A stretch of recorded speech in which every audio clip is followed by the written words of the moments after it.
to start with joints. Okay, very important topic of your general anatomy. Okay, so what do you mean by joints? Joints are the junction, joints are the, these are the junction between bones and cartilage. Okay, so it can be between bones and it can be between cartilage, or between either between bones and cartilage. So that is known as joints. Okay, it is the junction or union between bone and cartilage, between bones and bones, or bone and cartilage. Okay. Before that, I would like to tell you that for general anatomy, you can refer to book. One is the BDC 0 volume small book, and one other is your Vishram Singh General Anatomy. Okay, either of the books you can refer. So you don't have to take much tension of reading general anatomy. Just you have to keep it on your bedside and read 2-3 pages every day. So that is about that general anatomy, what you have to read, because it's very important. It forms the main chunk of your background study of anatomy. Even in first year or later on, you go to surgery or anything, ortho posting, gynec posting, everywhere that is needed. So that is the importance of general anatomy. So you must read general anatomy. Okay. So now we are dealing with the important topic, joints. So you understand what is the joints. So now what is the function of joints? Like why we need to have joints. Like in our body there are many unions. So why they are need? They help in what? Help in movement or locomotion. Like we have this elbow joint. So by elbow joint we are lifting this object. So if this joint is not possible, we are not able to lift or perform this function, like overhead abduction and adduction. For this is ball and socket joint, shoulder joint, we must need. So there is a junction. So only junction doesn't provide the motility. So what are the factors which will promote the motion? What are the type of joints? We will read later on. Okay. So what is the major thing is the classification.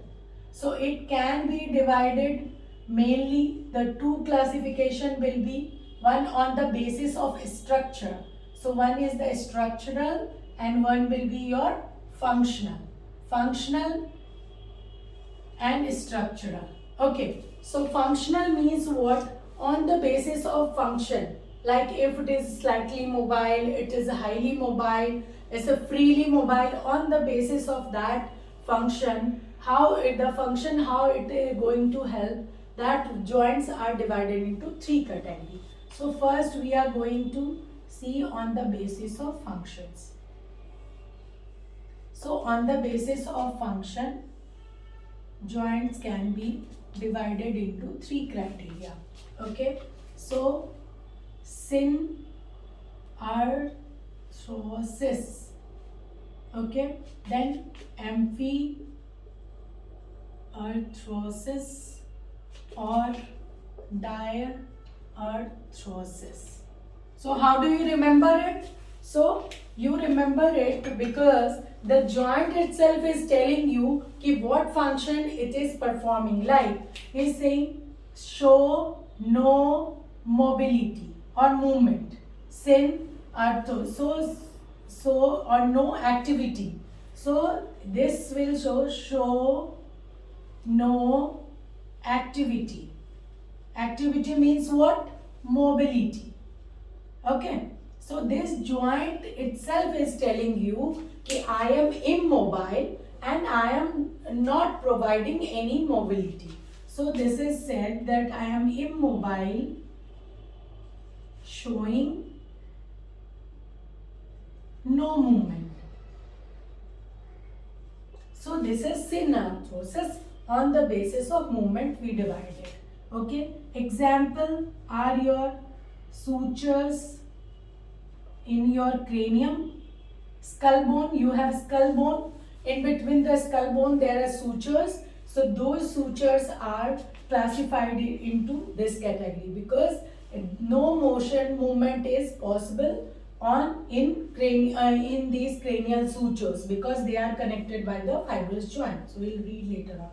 Okay, so that is the synarthrosis, or we have primary cartilaginous joint.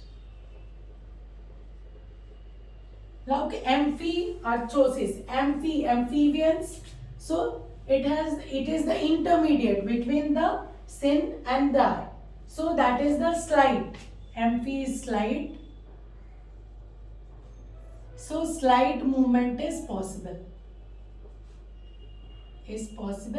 So this is your secondary cartilaginous joint. This is secondary cartilaginous joint. So like joint between the intervertebral disc, you have spine and you have various intervertebral disc. So this is various intervertebral disc, and between the discs this is the 1 vertebra, 2 vertebra, 3, 4, 5, and there's a disc. There's a fibrous cartilage between them. So that is the intervertebral disc. So joint between these vertebra.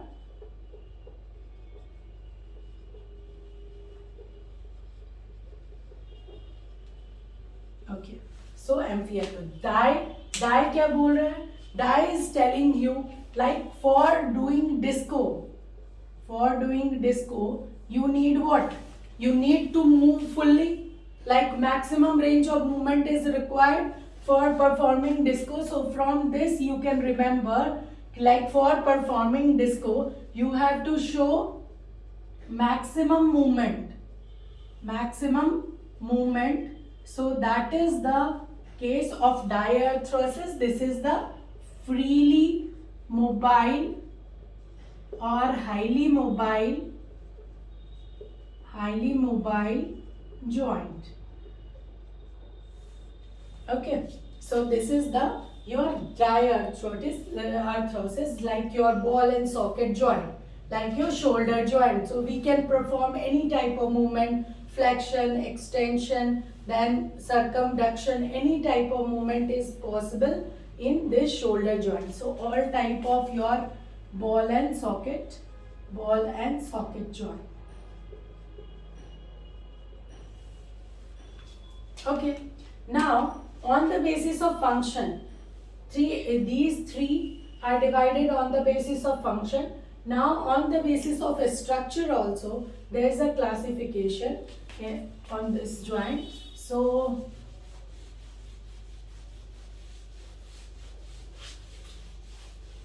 now coming to on the basis of your structure. Okay, so on the basis of a structure, it will be divided into three parts again.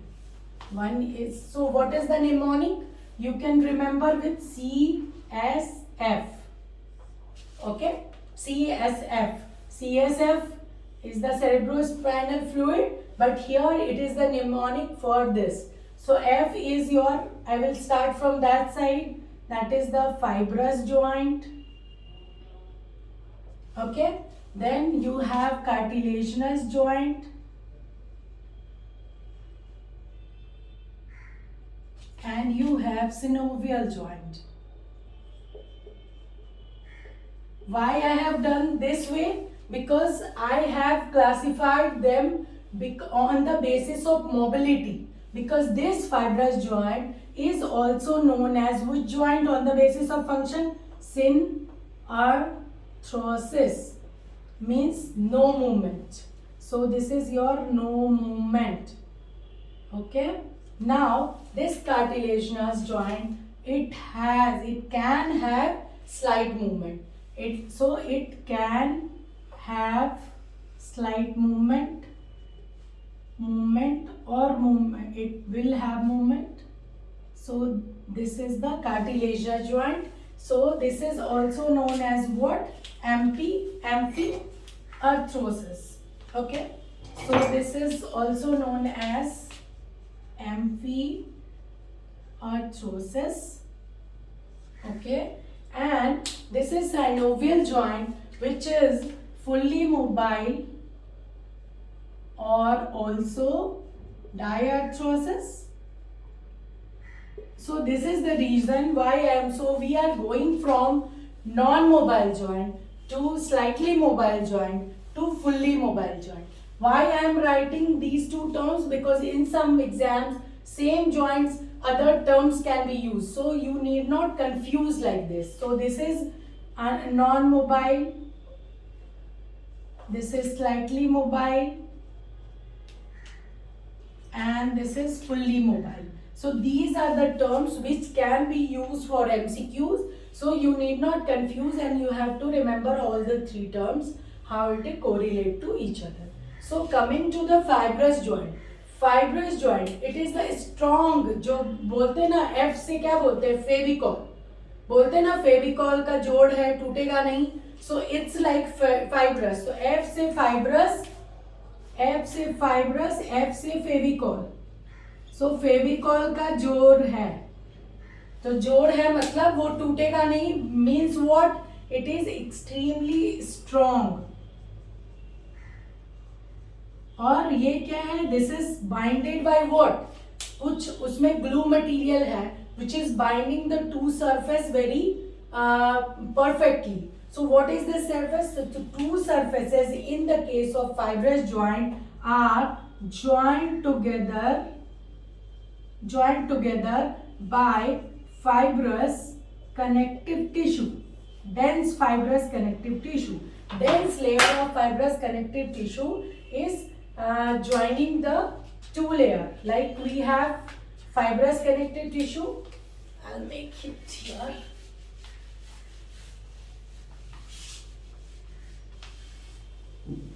So this we have done CSF.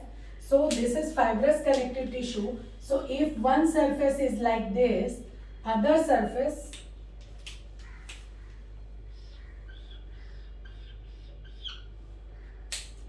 and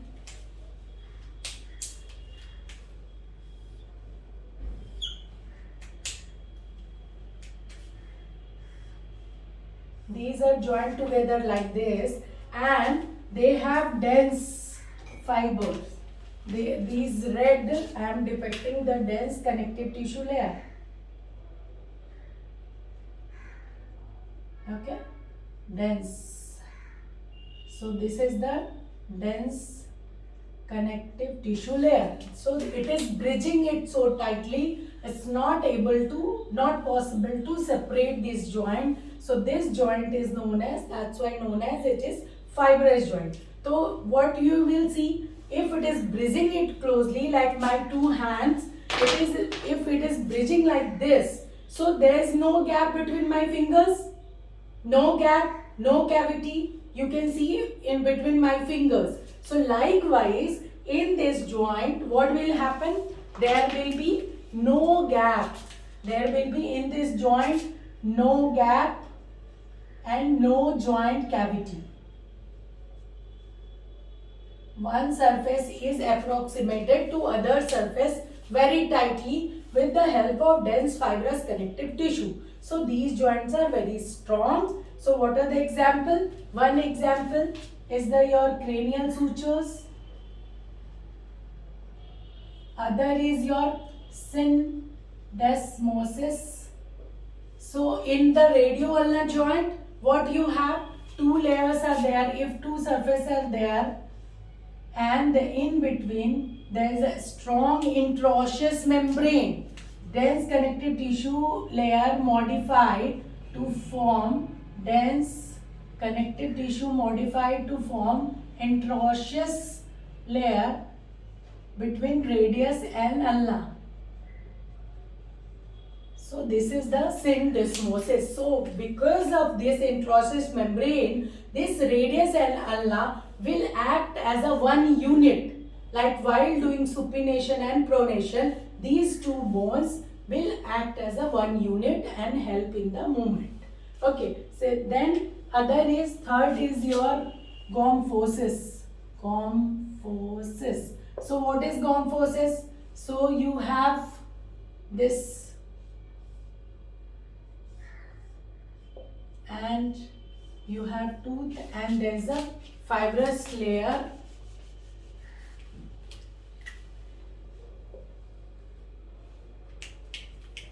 Teeth is inserted in the socket. Tooth is inserted in the socket, and that is the example of, and it's because normally it's not possible for you to move your teeth unless and unless it's damaged or it's going to fall off. It's not easily you can move your teeth. So it is a type of your fibrous joint. Okay, so this is the fibrous joint. Then coming to the cartilaginous joint. So one is your primary cartilaginous joint and secondary cartilaginous joint. So cartilaginous joint, primary cartilaginous joint between, so you can see here in the long bone, if you can see here in the long bone, this is the epiphysis, then metaphysis, this is diaphysis, and the so joint between this epiphysis and metaphysis, the plate. So this is also example of your primary cartilaginous joint. Okay, primary cartilaginous joint. So now secondary cartilaginous joint. So what is secondary cartilaginous joint? So mostly it is a midline joints. Midline joints, okay, except the symphysis menti. Symphysis menti is the exception. Otherwise, all the midline joints are your secondary cartilaginous joint. Okay. So now we have to learn one point. What is the difference between primary cartilaginous joint and secondary cartilaginous joint? Why there is a slightly movement is possible at secondary cartilaginous joint, not on the primary cartilaginous joint. So what is this? So we will read this, then we will come to this synovial joint. So between the primary and secondary cartilaginous joint, what is the, this is the primary cartilaginous joint and we have secondary cartilaginous joint. So in primary cartilaginous joint, one bone piece is connected to other with the help of one hyaline cartilage strip. This is the hyaline cartilage strip. Okay. So with the age, what will happen? This will start ossify. This will ossify. So this will ossify with age and become rigid. So become rigid between the two surfaces, so no movement possible. While in the secondary cartilaginous joint, these two pieces are one, bone 2. Okay, and this is have this hyaline cartilage layer here, strip, and sandwich between them is like, it's like a cheese sandwich. You have cheese in between. So what is cheese here? We have fibrocartilage disc. We have fibrocartilage disc. So this fibrocartilage disc is the cheese. This is the one bread piece, other bread piece, and we have cheese sandwich. So that is there. So that prevent the fusion of these bone 1 and 2. So this prevent fusion of bone 1 and 2, and that's why it does not ossify completely and and provide some movement. So this is the basic difference between primary and cartilaginous joint. So primary cartilaginous is or midline, most common example is here pubic symphysis, okay, manubrio sternal joint, etc. That is the example of your secondary cartilaginous joint.